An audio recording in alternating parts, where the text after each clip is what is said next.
A paz do Senhor, amados, um bom dia a todos. Eu espero que esteja tudo bem com você e com a sua casa.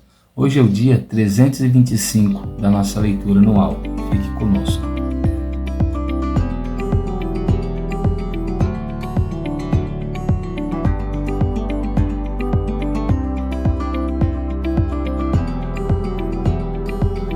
Bom, amados, nós estamos estudando a carta de Paulo aos Romanos e a nossa porção diária de hoje vai do capítulo 4 até o capítulo 7, amém?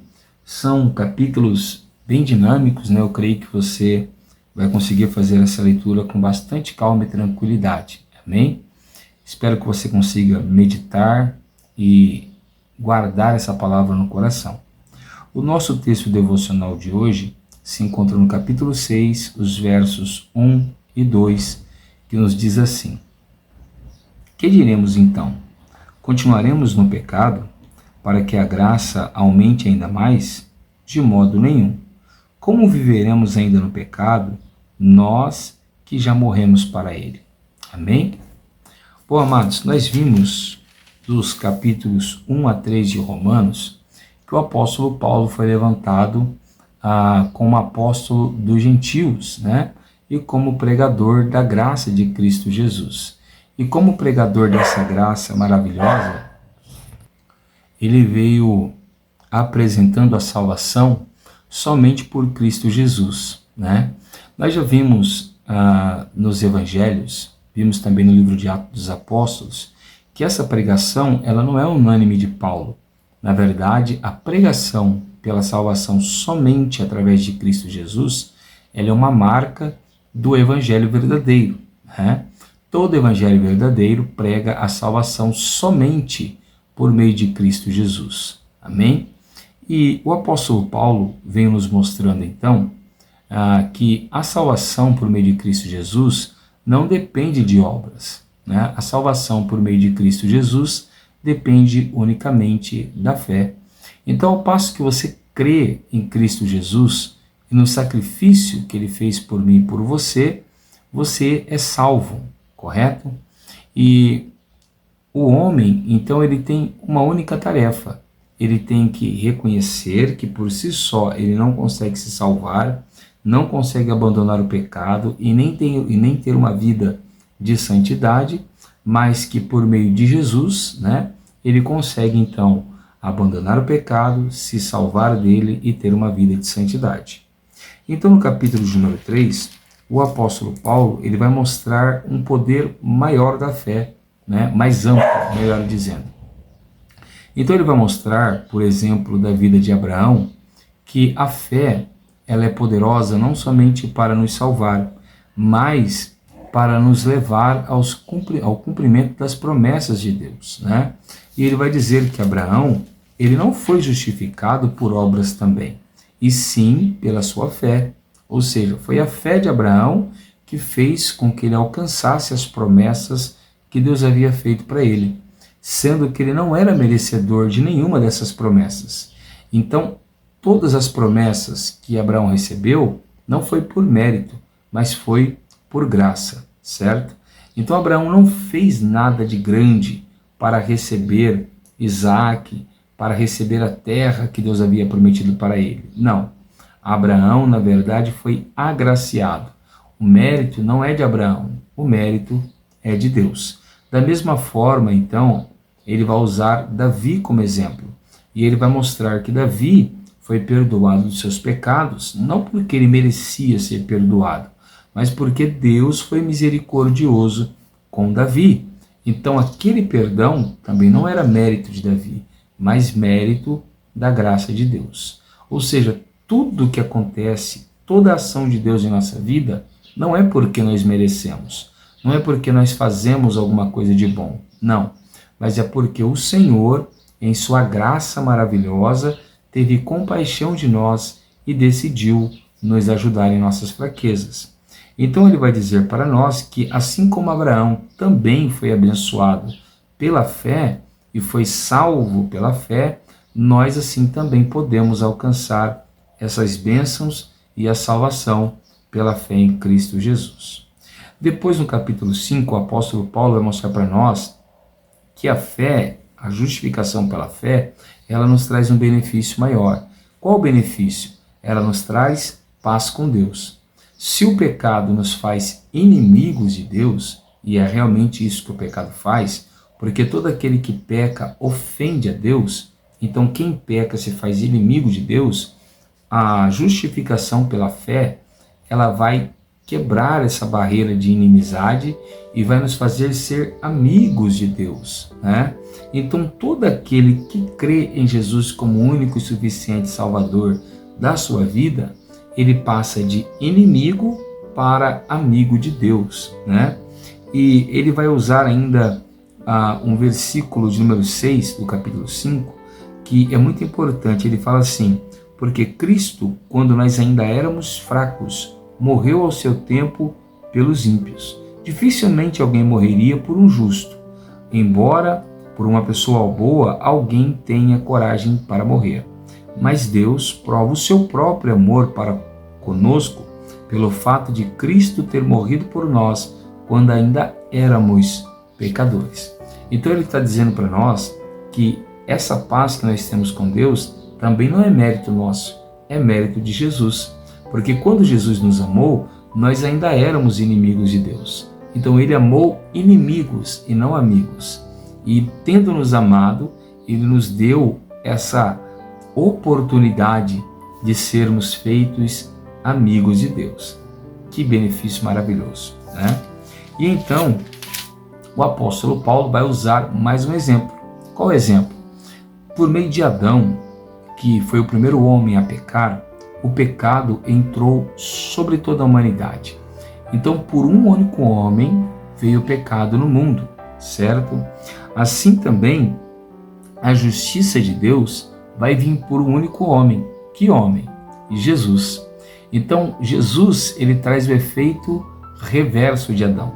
Se Adão trouxe morte e maldição para todos os homens, porque ele pecou, então Jesus, ele vai trazer vida e bênção para todo aquele que crê no seu nome, né? Então nós temos aqui um Adão que nos trouxe malefícios, e nós temos Jesus que nos trouxe benefícios. Como nós ganhamos esse benefício? A resposta é que você já sabe, crendo em Jesus como seu único e suficiente Salvador.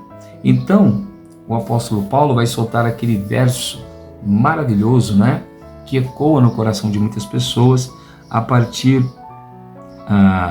do verso de número 19, que ele diz assim: porque como pela desobediência de um só homem muitos se tornaram pecadores, assim também, por meio da obediência de um só, muitos se tornarão justos. Ou seja, o pecado e a desobediência que nós praticamos hoje, nós recebemos como herança de Adão.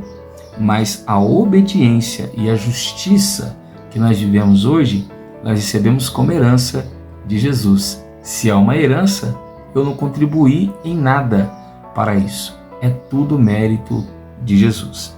Verso 20.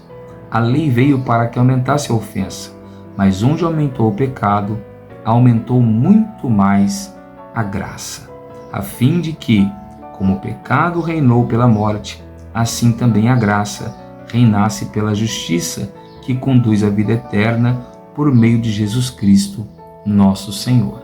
Amém? Então, a morte reinou sobre o pecado, mas a vida reina sobre a justiça de Cristo Jesus. Amém? Então vamos lá. Ele disse que onde aumentou o pecado, superabundou a graça, como diz a maioria das traduções, certo?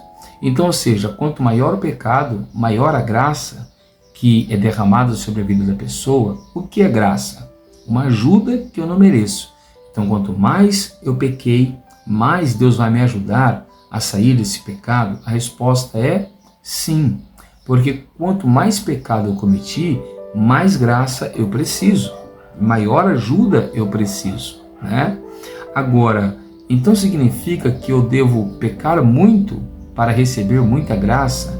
E a resposta é não, né?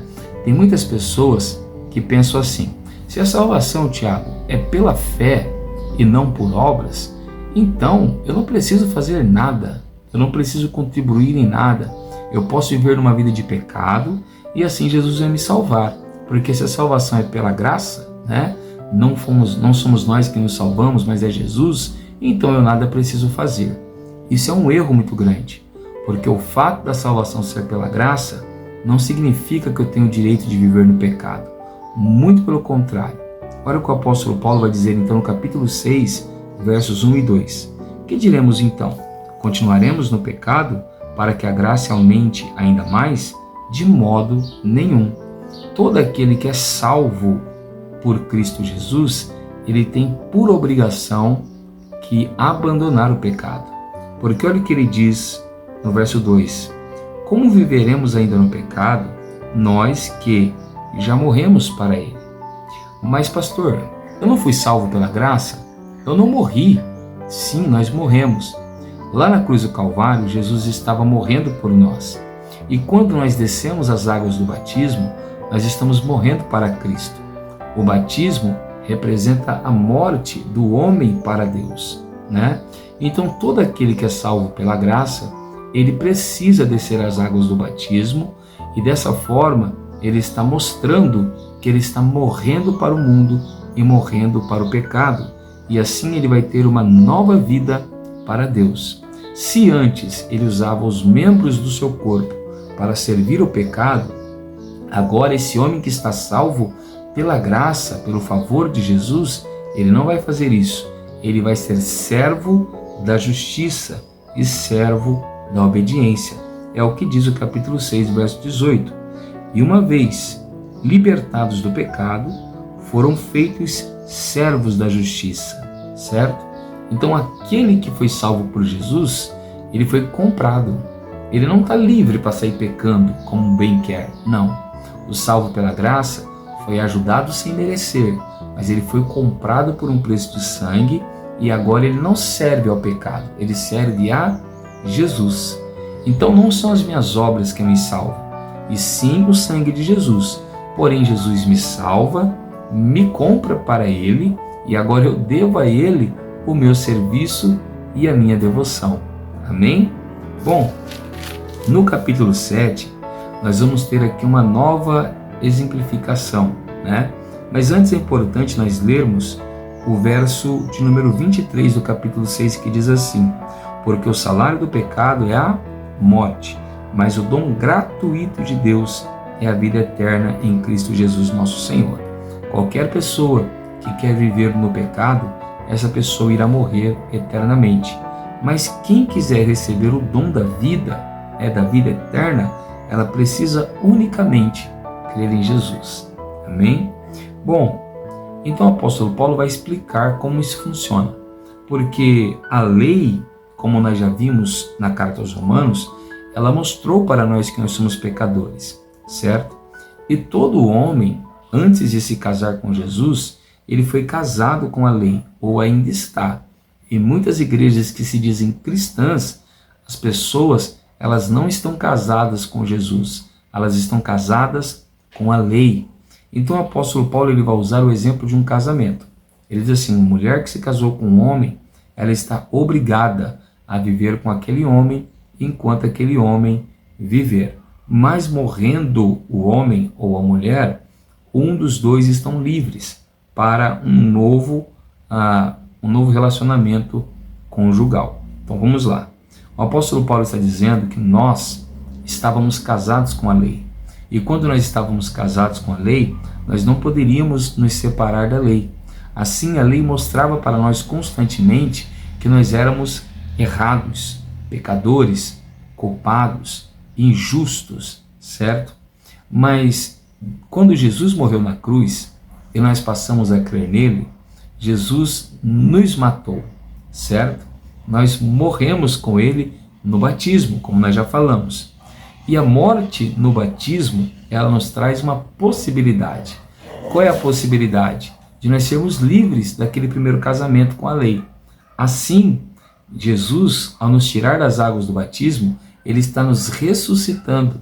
Então nós estamos ganhando uma nova vida. Se agora nós temos uma nova vida, então nós não estamos mais casados com a lei. porque agora nós podemos nos casar juntamente com Jesus. Que mensagem maravilhosa, né, amados?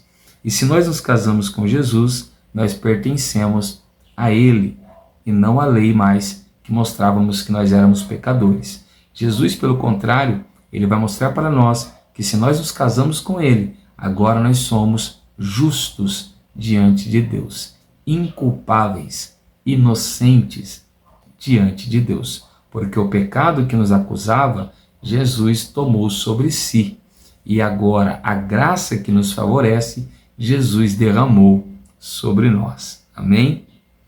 Bom, então ele vai dizer para nós que a lei não é má, certo? O problema não estava na lei, o problema estava em nós, porque nós não conseguíamos obedecer à lei. Olha o que ele diz no verso 12. Assim a lei é santa, e o mandamento é santo, justo e bom. Então onde estava o problema? Verso 14. Porque bem sabemos que a lei é espiritual, eu, porém, sou carnal. Então o problema nunca esteve na lei que nós conhecemos lá de Moisés. O problema estava no homem. A lei veio de Deus. Se ela veio de Deus, ela é justa, ela é boa e ela é santa.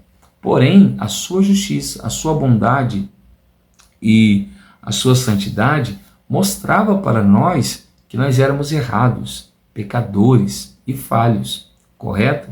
Então, lembrando, não havia um problema na lei, havia um problema no homem, existe ainda um problema no homem.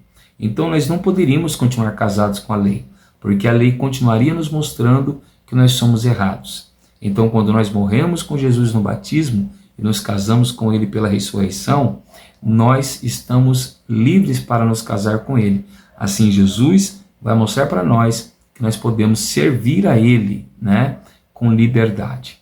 Então Paulo vai dizer para nós o seguinte, que tudo aquilo que eu quero fazer de bom, mesmo estando salvo pela graça de Jesus, eu não consigo muitas das vezes. E aquilo que eu não quero fazer de errado, muitas das vezes eu pratico.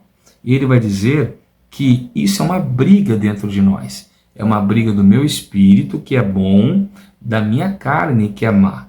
Então ele vai dizer, com o meu espírito eu sirvo a Deus, certo? Eu tenho prazer na lei de Deus, o meu espírito quer a Deus, mas a minha carne, ela odeia a Deus e ela quer o pecado. Então, com o meu espírito eu sirvo a Deus, mas com a minha carne eu sirvo o pecado.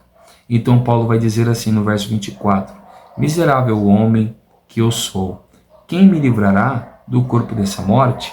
E a resposta vem em seguida, graças a Deus, por Jesus Cristo nosso Senhor, de maneira que eu, de mim mesmo, com a mente, sou escravo da lei de Deus, mas segundo a carne, sou escravo da lei do pecado. Amém?